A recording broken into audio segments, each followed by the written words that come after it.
Bismillahirrahmanirrahim. Assalamualaikum warahmatullahi wabarakatuh, Ustaz. Waalaikumsalam warahmatullahi wabarakatuh. Alhamdulillah, thank you for being here. First and foremost, we'd like to thank you, Tawfiq, for having us here, along with the other contributors from the Ansar Initiative as well as Moral Cafe. Alhamdulillah. Thank you for having me here, and may Allah bless all of our works, inshallah, and bring everybody together. Ameen. Ameen, Ya Rabbal Alamin. So, Ustaz came all the way from Singapore, Bing Center, 72 Haji Lane, Alhamdulillah, under the banner of the Ansar Initiative. We are here for the second time. Inshallah, later on, we will have a halaqah after Maghrib, inshallah, about the eternal happiness, and followed with another one under the theme of Tawbah and transformation. So we are here today, Alhamdulillah. So we talk about eternal happiness a little bit, Ustaz, yeah? The virtue of seeking knowledge as a seeker, as those talibul ilm, those who love seeking knowledge as well, is to achieve knowing Allah, gnosis. Could you please elaborate a bit about that, Ustaz? First of all, Assalamu alaikum wa rahmatullahi wa barakatuh to our beloved viewers at the TV, inshallah. Thank you again, Sis Sharifah Wardah, for having me here. The topic that is being asked is a big topic, inshallah. And it is the ultimate aim, and it should be the ultimate aim for every seeker, to be achieving eternal happiness. What is the meaning of eternal happiness here, according to Imam Al-Ghazali rahmatullah alayhi, is the ability to witness Allah subhanahu wa ta'ala in hereafter. Now, where is the importance and role of knowledge? Because in today's world, when we say we're seeking knowledge for Islam, we are continuously stuck in the cycle of the halal and haram. But when we look at this, the knowledge of Islam actually brings out sacredness within ourselves. For example, when we practice halal and haram, we start to understand and realize that Allah subhanahu wa ta'ala is actually taking care of us. And through that, what is happening is a process of mujahada. When we are faced with something which is haram, and we are enticed to it, or we are attracted to it, that is where we're telling ourselves, am I going to go against the will of Allah subhanahu wa ta'ala? And that is where it falls into the topic of knowing oneself. It's no longer about halal and haram. Externally it is, but internally it becomes a process of man arafa nafsahu wa qad arafa rabbahu. Any who so knows themselves knows the Lord. And a lot of people will frown when they hear such a saying, this is wrong, etc. But in today's world of motivation and personal growth, etc., this is what people are talking about. But the sad thing is, we don't use much of this in Islam. We separate this from the halal and haram that we were just talking about. Now, in that process of halal and haram, when we are going against, or we're trying to withhold our will of practicing what we want to do, following the nafs, because we know that we are transgressing the boundaries that Allah has set for us, that is known as mujahada.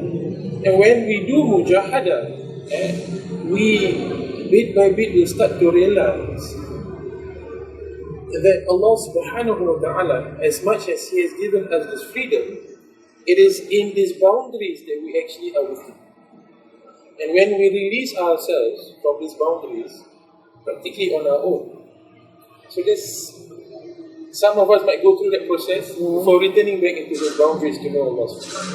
Both processes are important. That's where tawbah comes into play. That's where dhikr is important. Because we are created to forget. And that's where Allah subhanahu wa ta'ala has promised our father Sayyidina Adam alayhi salam, don't worry, I will send guidance down with you. And that guidance came in the speaking, in the walking, in the silence, in the teaching, even in the gestures of the Holy Prophet sallallahu alaihi wasallam. In it, we get the knowledge of the halal, the haram, the mubah, the makruh, the sunnah, the knowledge of sharia, the knowledge of tariqah, the knowledge of haqiqah and ma'rifah. Everything is embodied in the Holy Prophet sallallahu alaihi wasallam. So in this process of seeking knowledge, what we are actually seeking for is the light of prophethood. Light of prophethood. And it's what our teachers is called Nur Muhammad. Because Allah has promised that He is the light of the heavens and the earth. And when we seek knowledge, it is so important that we bask ourselves in the light of the Holy Prophet. And when we do that, we're safe. Because there are people who seek knowledge, but they don't come out safely from the process of seeking. That is scary. So that's why it is important to be in the boundaries of seeking knowledge, in the boundaries of, which also includes knowing the self, which also includes knowing what is servanthood, etc. Everything must be grounded in the role of servanthood. And not just any servant, a servant who is also humble. So many servants, right, but they can be arrogant as well. So what we're seeking for is a servant who is humble, who is constantly connected to Allah subhanahu wa ta'ala through the blessings, through the light and the guidance of the Holy Prophet and those that he has left behind. Which is really important. Inshallah, tabarakallah. So it is like, to my understanding, from what we have discussed, Ustaz, it's like Tawbah has to be the framework of the operating principle as a human being, as an insan. And one of the most important element of it is being humble before Allah subhanahu wa ta'ala, which reminds me of the word tawadu, and also that Allah also described in the Quran about Ibadur Rahman, the servant of Allah Ar-Rahman. And so the next question, Ustaz, how do we embody this? Where do we start? Tawbah is integral, and in the mechanics of Tawbah, we get a lot of things, and everything actually can be found in Tawbah. And there is no way one can start walking or journeying towards Allah subhanahu wa ta'ala, yani your suluk, your salik, etc., if we have not stepped on the path of Tawbah. And Tawbah by definition means to return to Allah subhanahu wa ta'ala. And wallahi, nobody who returns to Allah will leave empty-handed. This is really important. And when we return to Allah subhanahu wa ta'ala, we're not just returning to Allah physically. We are also returning to Allah subhanahu wa ta'ala mentally, spiritually, with our hearts, our minds, our bodies and our soul. The whole of the life, mutlaq, everything goes back to Allah subhanahu wa ta'ala. And this we've seen in the processes or in the examples of the Prophet that has come before us, all of the Prophets. From Sayyidina Adam alayhi salam to Sayyidina Nuh, to Sayyidina Ayyub, etc. May Allah have mercy on them all. I mean, they are set as examples for us, where they have to return to Allah, mind, body and soul. So in this process of seeking knowledge, it's not just this process of embodying knowledge, but it is the process of surrendering oneself to Allah subhanahu wa ta'ala. Now, many people have said you have to surrender to Allah. But what is the mechanic that is the gears that are needed for the actions that are needed for one to surrender to Allah? And this is Tawbah. And I said this before, even in our other meetings, I said that there are 4 principles of a salik. Number 1 is that one must have ibadah. And to do ibadah, you need knowledge now, of course. So knowledge is given. You have to have knowledge. And then number 2, after ibadah, we need to be doing mujahadah. And this is where people don't want to do. People are just comfortable with mujahadah, with ibadah. They're not necessarily comfortable or even up to be doing mujahadah. They don't want to. And this is where we are actually battling the illnesses, etc., etc. After that, we need to get riyadah. Riyadah here is the specific practices that are given to you by your teachers, etc. And the last is the thing that grounds all together, yani la maqsuda illallah. There is no other maqsud except Allah subhanahu wa ta'ala. So once we have that, it is also a remedy for us that goes against, like, oh, why did I study? I didn't become a great scholar that I'm known throughout the world, etc. Or I'm not a famous da'i. What was the intention of why you seek knowledge? The seeking knowledge is to get fame. That's what we get. And the most important text I feel for a lot of seekers is Bidayat al-Hidayah. Where Imam al-Ghazali in his Muqaddimah, he mentions the intention for you seeking knowledge. What is the intention? And people who assist them in seeking knowledge for the wrong reasons, they too will be punished for that. So spirituality and seeking knowledge is not an arena full of fluff. It is not only talking about fluff. It is really something which is hakiki, which is real, because you're dealing with the self. And the self is not full of fluff unless you want it to be. You see? So Allah subhanahu wa ta'ala take out the fluff within us, but put good things, inshallah. Adorn yourself with the akhlaq of Allah. And we cannot do that without when the nur of the Prophet is excellent. Okay, there are a few things that I had in mind while listening to you, alhamdulillah, Ustaz.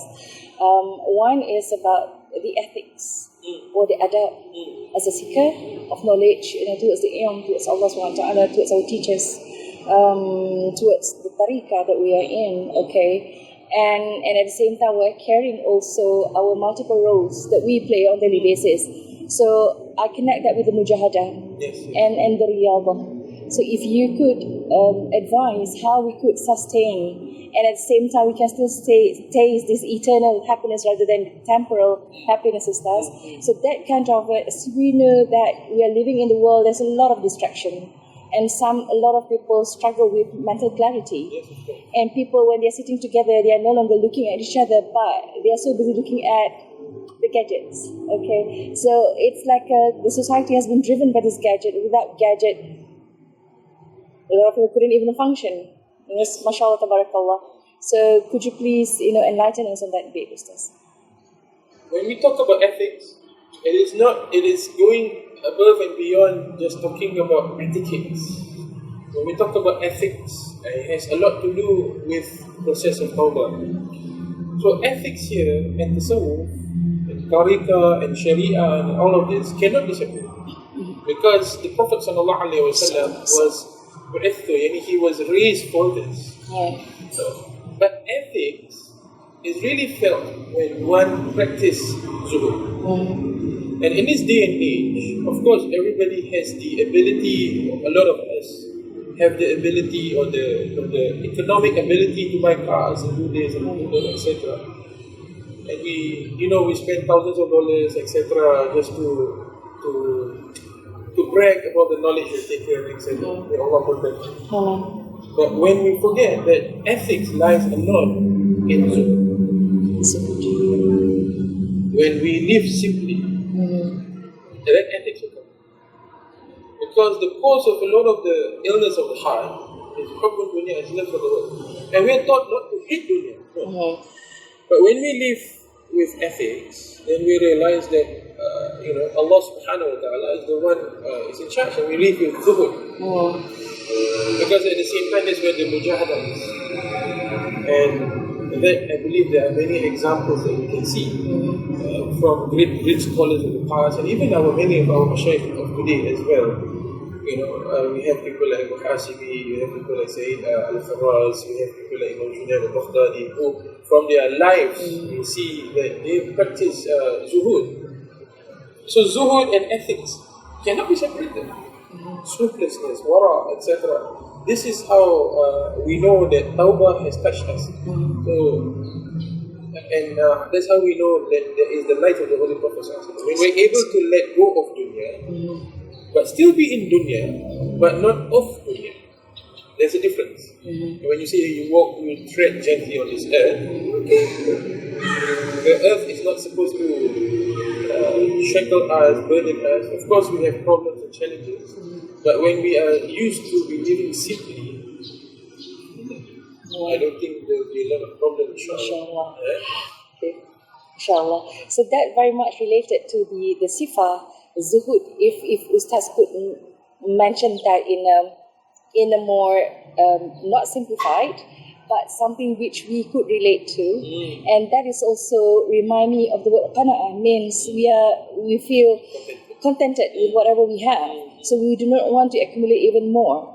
So alhamdulillah, so that is where I see it, like it has to be hand in hand. You have to have zuhud and you have to have qana'ah. So without any one of this, it will not work. And on the other part, I'm thinking about the hadith of Jibril alayhi salam, where Jibril came to Rasulullah and asked the three questions. What is Islam? What is Iman? And last but not least, ihsan.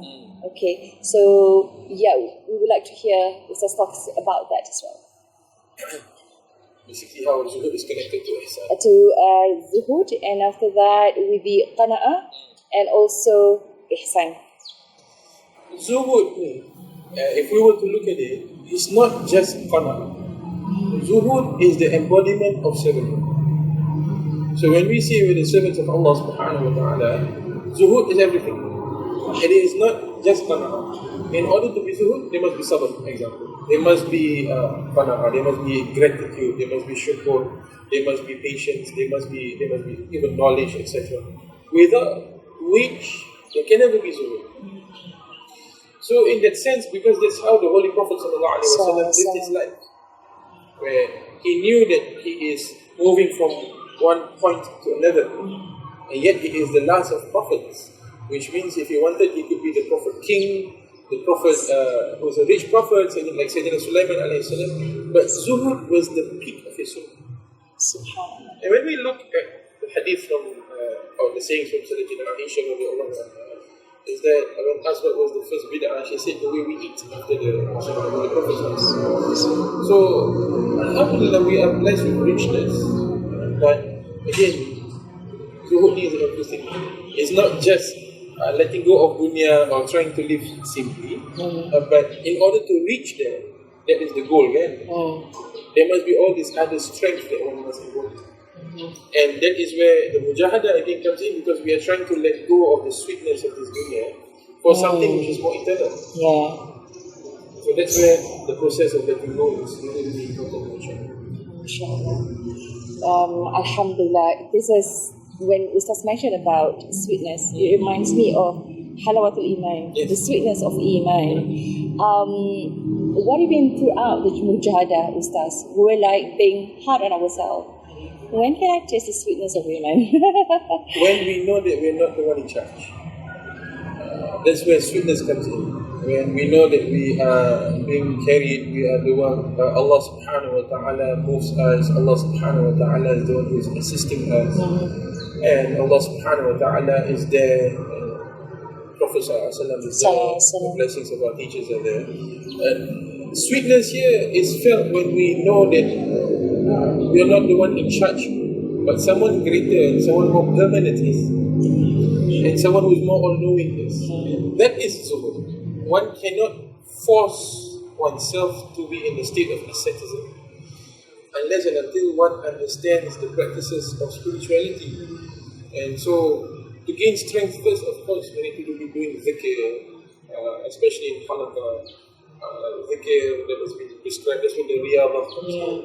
The realigning of the self, that's where the tawbah comes in, and this will take years, of course. It will take years. Our forefathers and our people who came before us, it's not something that we achieve overnight. And that's why Allah subhanahu wa ta'ala preserved their names till today, because of the struggle that we've given. MashaAllah. Well, I think we are very, very privileged, because Rasulullah SAW being sent down as rahmatan lil alameen. So we are very, I would say, I don't know whether it is a right word to say that we are honored to be the ummah of Rasulullah SAW is the biggest gift from Allah subhanahu wa ta'ala. So we talk about Rasulullah SAW, we cannot take him out of the equation once to understand Quran, isn't it? And if we look at the seerah of Rasulullah SAW, his lifeline, I would say, his preparation to become a prophet, which happened sallallahu alaihi wasallam when he became 40 years old. So the process from the very beginning, before he was given birth to this world, we look at that. It's not a straight path. It's not a bed of roses. And even after that, the event of Ta'if and the uncle and whatnot. So if we were to relate our love with Prophet Muhammad sallallahu alaihi wasallam, we feel like he's always there, isn't it, Ustaz? And he mentioned about, his sifa is among others, Siddiq, Amanah, Tabligh, Fadala. Yes. Okay, and Rasulullah SAW at the same time, how these 4 characteristics or sifa that we're supposed to carry as his ummah. The question is, if Rasulullah SAW, he does istighfar, Yes. so he is ma'soom, isn't it? Yes. And he is doing istighfar. So how do we relate to ourselves, reflect on ourselves, if he himself doing istighfar? The importance of us doing the tawbah. This goes back to what I've said, that understanding that spirituality is not a fluff. So we have to go back to our purpose and intention of being. Why are we here? We're here to be servants of Allah subhanahu wa ta'ala. And when that is ingrained, bit by bit, all of these illusions that we think who we are, etc., it's actually, then we start to see these are actually from our caprice, our hawa. But when hawa comes out, we start to have illusions of who we really are. But we don't want, comes out, we start to have illusions like, it becomes, we blur of who we are. The Prophet ﷺ did istighfar as a way for us, as a reminder, for us to realign ourselves by seeking forgiveness from Allah, from all of those illusions. The Prophet ﷺ did not have any illusions. In fact, Allah mentioned in the end where Allah says, we have forgiven all of your sins and we have given you the great opening, etc. For us, we know that door is only for Rasul sallallahu alaihi wasallam.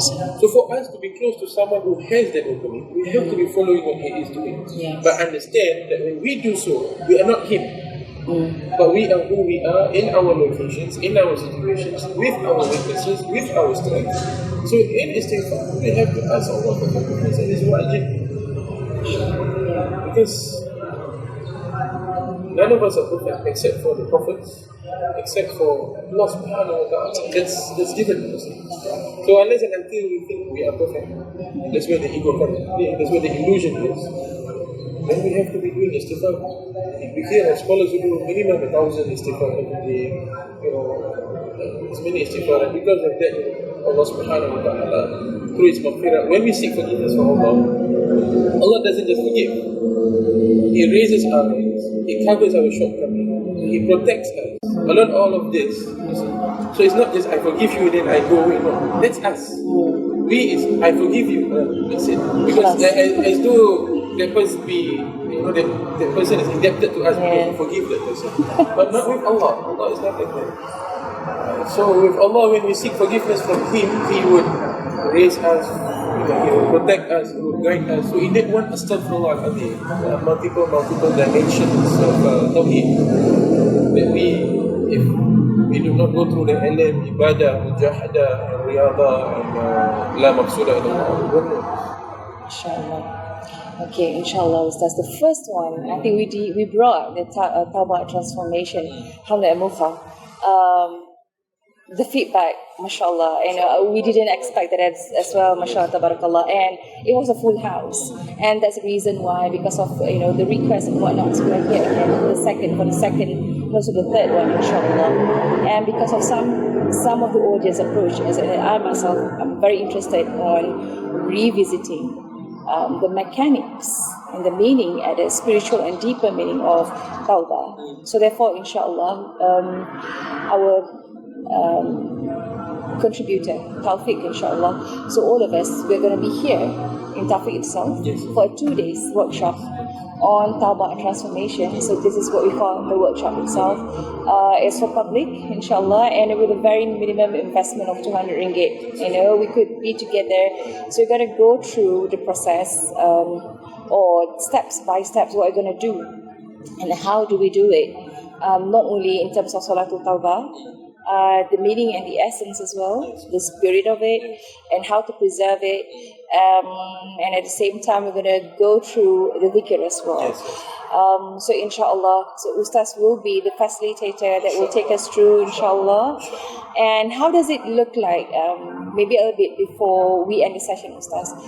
You have been guiding, the students in Bing Center, Singapore, for the past 6 years on Salatul Tawbah. And the sages, the pious predecessors, they do this on daily basis. And they never leave out Salatul Tawbah. Yeah?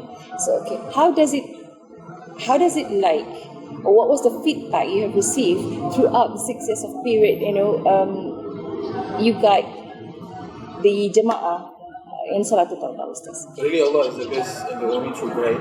They just tolong Allah.